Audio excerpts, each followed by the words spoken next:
E aí, meus amigos, vamos dar continuidade aqui à nossa revisão? Então, beleza, vamos lá. Vamos lá que essa é grande. A gente vai falar hoje do Dom Pedro I no poder, do primeiro reinado, né? Então, vamos lá. O que acontece? A independência foi proclamada por Dom Pedro, mas ela precisou também se consolidar. Não foi só dizer que estamos independentes, oba, uhul! E pronto, que não é assim.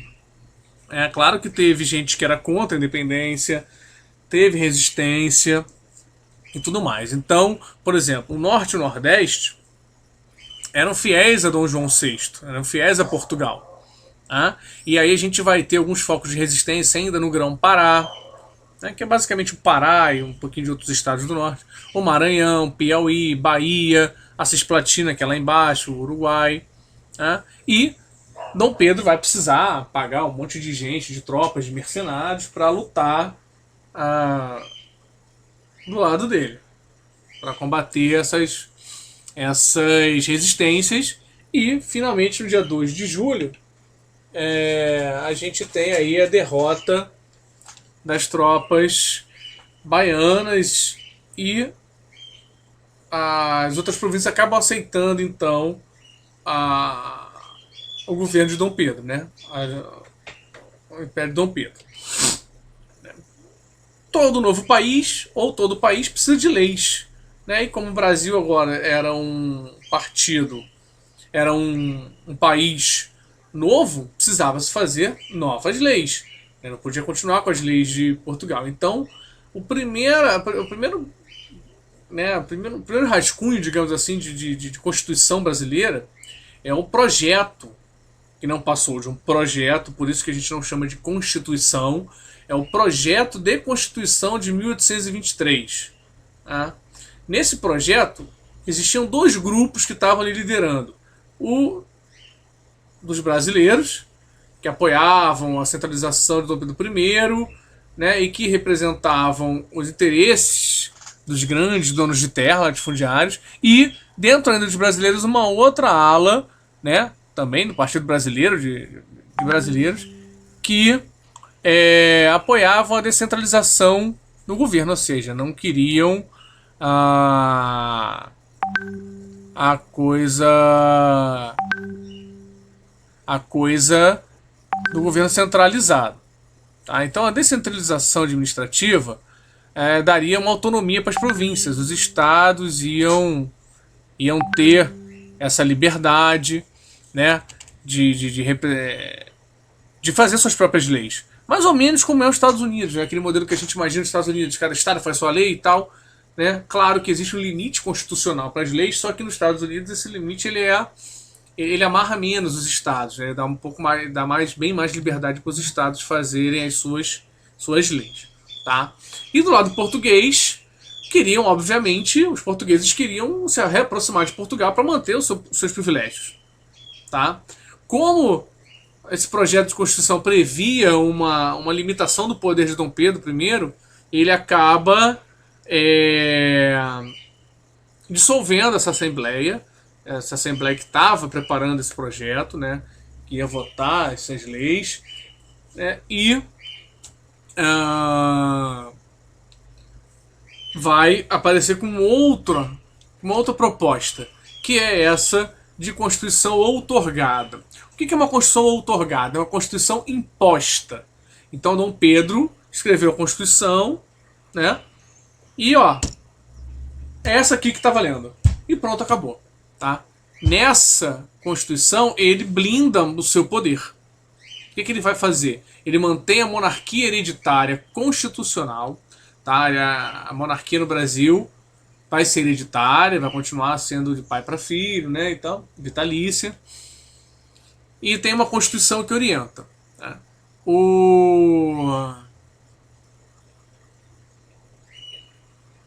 Ai, meu Deus. Tá. Ele vai criar o outro poder, o poder moderador. Era uma novidade no Brasil, né? E para muita gente é uma novidade, porque a gente sempre escuta falar do executivo, do legislativo e do judiciário. Mas o que é esse poder moderador? Esse poder moderador nada mais é do que uma artimanha do Dom Pedro para continuar governando sem limite. porque o poder moderador só podia ser exercido pelo imperador, tá? E atuava sempre que ele achasse necessário para, como é que eu vou dizer, ele achasse necessário para organizar ali o governo, para pacificar, para poder governar. Ele usava isso sempre em favor dele, claro. O voto passava a ser censitário, ou seja, só podia votar homens de 25 anos para cima e que ganhassem 100 mil reais por ano, tivessem uma renda de 100 mil reais por ano, que é muita coisa, tá? É muita coisa para os padrões da época, então muita gente fica de fora. E para se candidatar também dependia de renda. E quanto mais alto o cargo, maior a renda. Para se candidatar ao Senado, tinha que ter 800 mil réis. E para os deputados era de 400 mil réis. Tá? Então você vê, para poder votar já tinha que ter grana. Para poder decidir as coisas, tinha que ter mais grana ainda. Então fica muito nas mãos da elite, né? O povo vai ter praticamente zero participação política aí. E o Conselho de Estado, que é escolhido pelo imperador. São seus conselheiros, ele escolhe, não há votação. Tá? Claro que não vai ser, ele não vai ser, digamos assim, né, uma unanimidade. Então a gente já tem um movimento aí que é a Confederação do Equador, que reúne essas províncias que estão aí, Ceará, Rio Grande do Norte, Paraíba e Pernambuco, que vão se levantar contra o governo, querem se separar do Brasil, tá? Porque estão muito insatisfeitos com a crise econômica que o Brasil atravessa. Dom Pedro gastou muito dinheiro na independência do Brasil, tá? E também com essa reorganização toda do Brasil e com a centralização administrativa, ou seja, não havia liberdade para esses países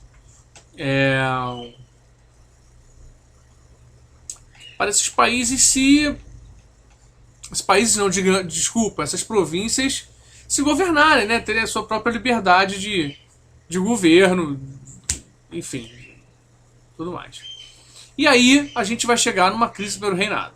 O que vai acontecer? Tá? A gente vai ter o reconhecimento da independência.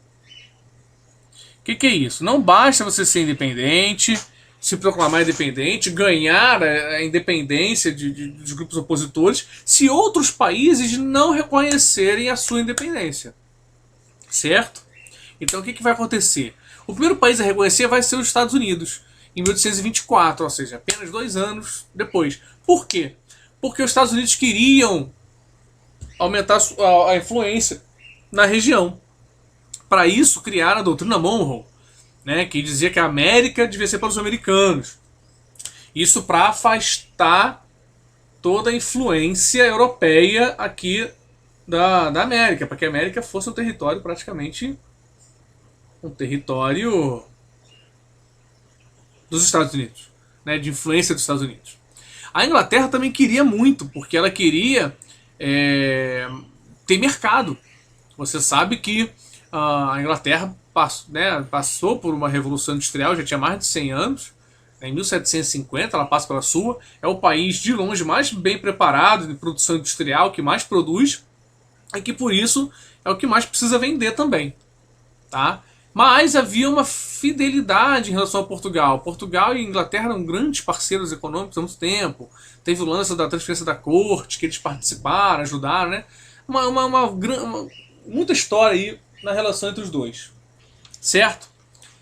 E ela vai fazer essa intermediação, nessa negociação da independência do Brasil com Portugal. Portugal quer uma indenização de 2 milhões de libras, o Brasil não tem dinheiro, mas a Inglaterra paga. Então o Brasil já fica independente devendo a Inglaterra. Então o Brasil paga, né? E aí, então, 3 anos após a independência do Brasil, Portugal reconhece e a Inglaterra então pode cair em cima desse mercado brasileiro também. Beleza? Então olha só. Outra coisa que vai acontecer, outro conflito, é a Guerra de Cisplatina. Porque a Uruguai, que era do Brasil, né? Mas que não tinha nenhuma história com o Brasil, enfim, não era muito não era muito ligado ao Brasil, né? Nunca teve sua história, era muito mais espanhol, até do que português. Então ele se anexa à Argentina. O Brasil, então, declara guerra à Argentina, porque olha só isso tudo aqui. Olha só isso aqui. Né? Essa região aqui. Isso tudo é o Uruguai. Né? O Brasil estaria perdendo isso tudo aqui. Sem contar o controle aqui, ó. Do Rio da Prata aqui, ó. Ainda mais, ó, que vai ligar aqui o Rio Uruguai, que vem pra cá, pro Brasil, ó. O Rio Paraná, que vai também lá pra cima. Então é uma região importantíssima, né? Então, perde, o Brasil declara guerra à Argentina, os dois países vão brigar bastante e vão gastar muito dinheiro nessa guerra, né? E no final das contas o Uruguai se torna independente, né? Não fica nem para o Brasil nem para a Argentina, se torna um outro país independente. E aí vem a abdicação de Dom Pedro. Por quê? Porque Dom Pedro era acusado de ser muito autoritário, né? Passava por uma crise econômica, gastava muito dinheiro, certo? Gastou dinheiro com a independência do Brasil, gastou dinheiro com a sucessão do trono português, porque o Dom João morre e ele é o herdeiro. E então ele tem que ir para lá para assumir. O que ele faz então? Ele abdica do trono português para a filha dele poder ir e assumir no lugar dele. Entendeu? Só que aí o irmão dele, o Miguel, assume o poder lá, porque a filha dele era menor de idade, ele tinha que ficar no poder até a menina atingir a idade para assumir. Só que quando ela atinge, ele não devolve, não entrega o governo para ela. Então Dom Pedro começa a financiar uma guerra lá. Só que com dinheiro daqui. Então o pessoal falou, peraí, o dinheiro daqui é daqui, o dinheiro de lá é de lá. Não vai usar o nosso dinheiro aqui para uma guerra lá. Qual é o benefício para a população brasileira dessa guerra aí que você está travando? Nenhum. É um objetivo pessoal da sua família, enfim. Então houve muita pressão para isso, né? Lá na Europa também estava tendo muitos movimentos liberais já.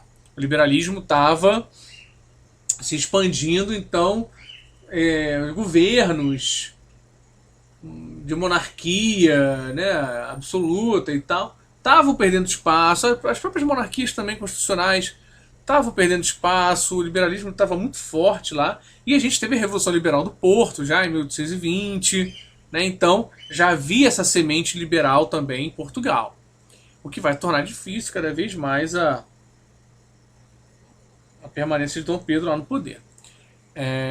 E aí outra coisa vai acontecer, que é o assassinato de Líbero Badaró. Líbero Badaró é um jornalista que era um grande crítico do governo de Dom Pedro, né?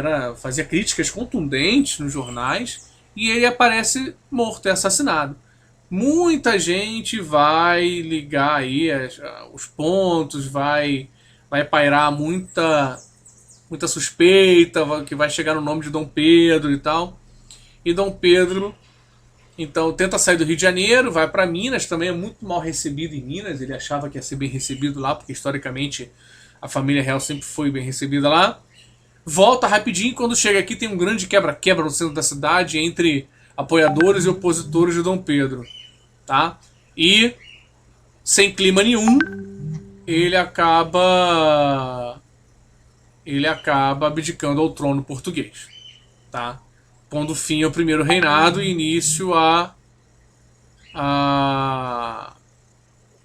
período regencial. Beleza? Então valeu, gente. Daqui a pouquinho eu vou encerrar porque tá em cima do laço. Daqui a pouquinho, então, você assiste o próximo vídeo da revisão. Tá ok? Um grande abraço para vocês aí e se cuidem. Valeu!